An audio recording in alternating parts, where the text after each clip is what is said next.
이 시간 함께 말씀 봉독하시겠습니다. 요한복음 4장 6절에서 9절 말씀입니다. 함께 읽겠습니다. 거기 또 야곱의 우물이 있더라. 예수께서 길 가시다가 피곤하여 우물 곁에 그대로 앉으시니 때가 6시쯤 되었더라. 사마리아 여자 한 사람이 물을 기르러 왔음에 예수께서 물을 좀 달라 하시니 이는 제자들이 먹을 것을 사러 그 동네에 들어갔음이로라. 사마리아 여자가 이르되 당신은 유대인으로서 어찌하여 사마리아 여자인 나에게 물을 달라 하나이까 하니 이는 유대인이 사마리아인과 상종하지 아니함이로라. 아멘. 할렐루야. 할렐루야. 예수님께서 지금 갈릴리로 가시는 길에 우물이 있는 사마리아의 수가라는 동네에 들르셨습니다. 제자들을 동네 안으로 먹을 것을 사오라고 보내시고 이제 예수님께서는 우물 곁에 앉으셨습니다. 그리고 오늘의 주인공 사마리아 여인이 물을 기르러 예수님의 곁으로 옵니다. 오늘 본문에 나오는 이 6시라는 시간을 해석할 때 두 가지 관점이 있습니다. 하나는 로마식 시간이고요, 하나는 유대식 시간입니다. 로마식으로 해석할 때는 보통 저녁 6시로 해석을 하고요, 유대식 시간으로 해석을 할 때는 낮 12시가 됩니다. 정오, 그러니까 가장 뜨거운 시간이죠. 오늘 제가 나누고자 하는 것은 저녁 6시냐 12시냐가 중요한 것은 아니지만 그래도 우리는 오늘 유대식 시간으로 함께 보기를 원합니다. 그러니까 즉 하루 중 가장 뜨거운 시간에 이 여인이 물을 뜨러 우물가에 왔다는 것이죠. 그러니까 몇 시냐보다 중요한 것은 사실 이것입니다. 여인이 지금 혼자 친구도 없이 외롭게 이 우물가로 혼자 물을 뜨러 왔습니다. 그러니까 다시 말하면 이 여인은 이 우물가에 혼자 와야만 하는 그런 사연이 있다라는 것이죠. 본문 뒤에 이어지는 말씀에 보면요, 이 여인에게 남편이 5명이 있었다고 기록되어 있습니다. 이 여인이 음란했다거나 어떻게 해서 쫓겨났다거나 이런 구체적인 스토리는 기록되어 있지 않습니다. 그러나 우리가 알 수 있는 것이 무엇입니까? 이 여인의 이 과거는, 이 남자 문제는 이 여인에게 있어서 자랑거리가 아니라 부끄러움 혹은 수치 혹은 상처라고 이제 생각을 할 수가 있습니다. 그렇기 때문에 여인이 혼자만 이렇게 물을 뜨러 혼자 다녀야만 했던 그 이유가 되었던 것이죠. 여러분 생각해 보십시오. 혼자 물을 기르러 왔다 갔다 한다는 것은 결코 신나거나 설레는 일이 아닙니다. 그 먼 길을 혼자 걸어가야 하고요, 그 무거운 물동이를 지고 말동무도 없이 왔다 갔다 해야 합니다. 그런데 무엇보다 가장 슬픈 것은 무엇이냐면 지금 내가 우물가에 갔는데 누가 있으면 어떡하지? 그 사람들이 나를 욕하면 어떡하지? 이런 눈치를 보면서 왔다 갔다 해야 된다는 거예요. 여러분 상상이 가시나요? 그러니까 누가 있지 않을까 그런 생각과 그런 고민과 눈치를 보면서 물을 뜨러 왔다 갔다 해야 되는 삶이었습니다. 여러분 그러나 이 비단 물을 뜨는 것에만 적용되는 그런 것이었을까요? 아니요. 생각해 보면 물을 뜨는 것조차 이렇게 눈치를 봐야 한다면 이 여인은 과연 무엇을 자유롭게 할 수 있었을까? 자유가 없는 그런 다른 사람들의 시선이나 눈치에 그렇게 묶여서 사는 삶이었다는 것을 우리가 알 수 있습니다. 생각해 보면 참 마음이 아프고 안타깝습니다. 여러분들은 이 여인의 삶에 공감이 되십니까? 다른 사람들은 서로 사랑하면서 살아가고 있는 것 같아요. 사랑하기도 하고 사랑을 받기도 하고. 근데 나는 사랑을 받지 못합니다. 나는 사랑을 받지 못해요. 나는 사랑받을 자격이 없는 것인가? 라는 생각이 들어요. 또 삶에 아무런 의미도 없고요, 즐거움도 없고 그저 살아가는 것이 아니라 매일 죽어가는 것 같은 삶입니다. 무기력하고요, 생명력이 없습니다. 여러분들의 삶은 혹시 지금 어떠하십니까? 사랑하고 계십니까? 사랑받고 계십니까? 삶에 즐거움이 있으십니까? 내가 왜 살아야 하는지, 어떻게 살아야 하는지, 내 삶의 의미와 목적이 뚜렷한 삶을 살고 계십니까?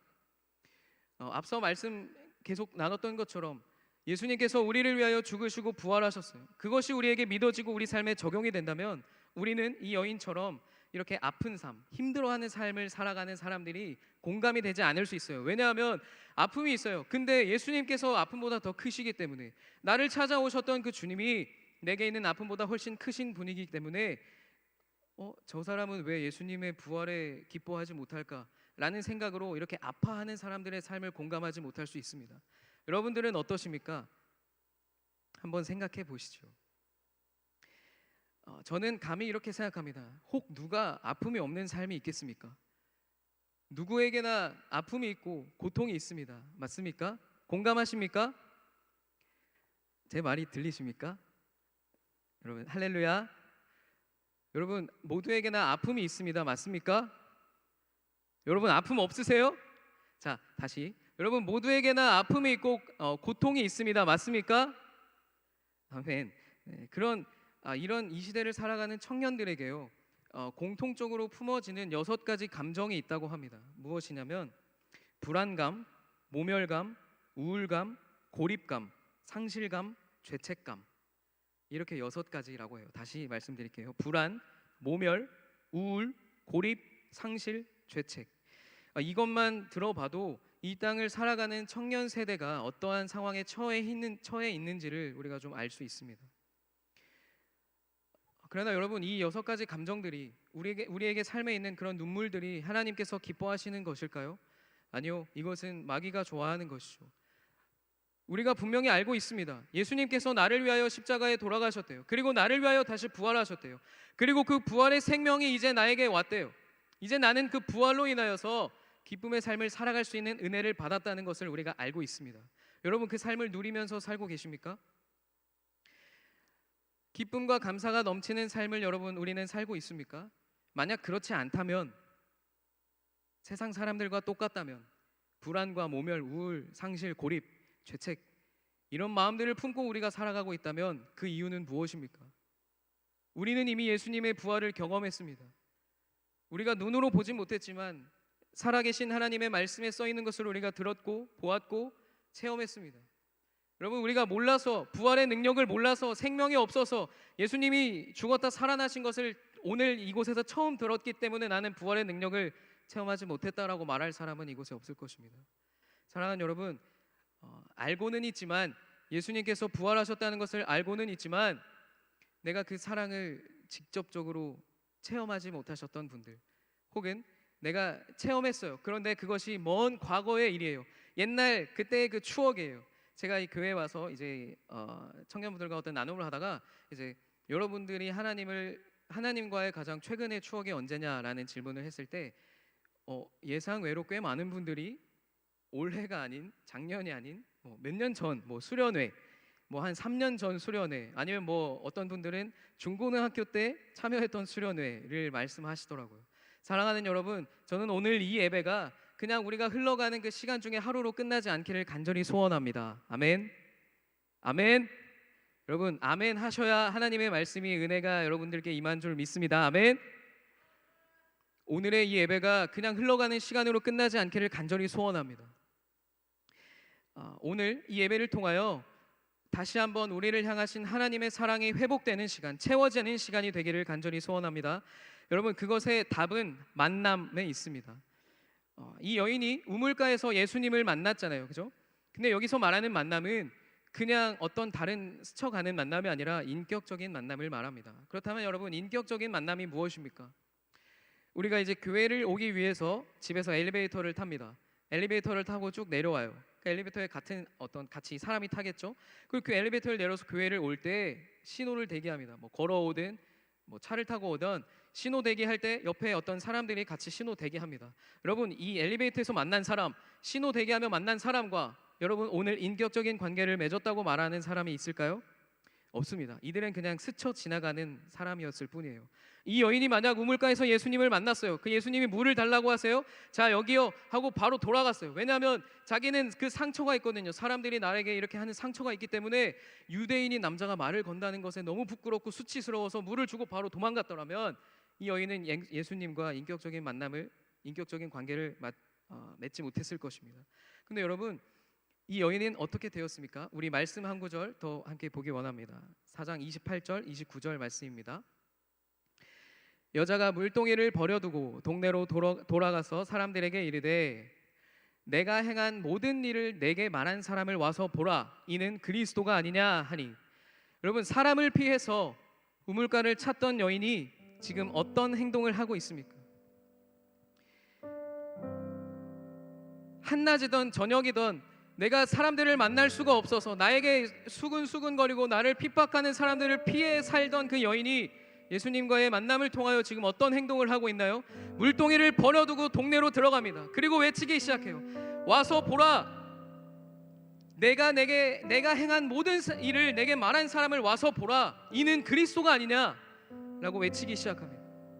여러분, 이 여인에게 달라진 것이 무엇입니까? 예수님께서 예를 들어서 여인에게 내가 네 사회적 지위를 높여줄게. 너는 이제 사마리아 여인이 아니라 오늘부터 유대인 남성이 될지라. 아니면 동네 사람들이 너의 그 남자의 모든 과거 문제 오늘부터 다 기억하지 못하게 해주겠노라 라고 하셨나요? 아니요, 이 여인은 똑같습니다. 이 여인이 처해했던 과거 문제도 이 여인의 마음 가운데 품어 있고요. 이 여인이 돌아가서 외쳤을 때 사람들이 와, 쟤가 지금 미친 거 아니야? 라고 생각할 수 있어요. 근데 예수님과의 만남은 이처럼 여인의 삶을 바꿔놓은 줄 믿습니다. 여러분, 와서 좀 보세요. 우리가 그토록 기다리던 메시아가 저기에 있습니다. 우리가 말로만 듣던 그리스도, 그 예수님이 지금 저기 우물가에 앉아 계십니다 라고 외칠 수 있는 이 여인에게 생긴 용기와 은혜는 다른 것이 아닙니다. 어디서 온다고요?